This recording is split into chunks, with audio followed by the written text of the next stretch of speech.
হানিফ এগ্রোতে পাগলা সার আসিতেছে, স্কেল করা হবে। দেখছি আমরা লাইভ ওয়েটটা দেখানোর চেষ্টা করবো, স্কেলে কতটুকু ওজন হয়। এক পাশে আছে মামুন ভাই, গরুটি নিয়ে যাচ্ছিল। না না, এগুলো ঈদের সময় নাম দেওয়া হবে। আরে মামুন ভাই এত খেপছে গরু, এখন খেপছে মামুন ভাই। এখানে ব্রেক দেন, আমরা দেখবো ওটা লাইভ ওয়েটটা কতটুকু হবে। আর অবশ্যই আপনারা মতামত জানাবেন কতটুকু হতে পারে, তাহলে আপনাদেরকে ভিডিও শেষ অংশে দেখানোর চেষ্টা করব। এই যে এখন স্কেলে নিয়ে যাওয়া হচ্ছিল একটি পাগলা একটি ষাঁড় গরু,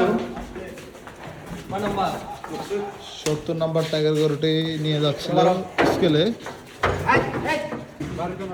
এই তো 492, 94, 90 কেজি, 92, 492 কেজি ওয়েট এই যে গরুটির।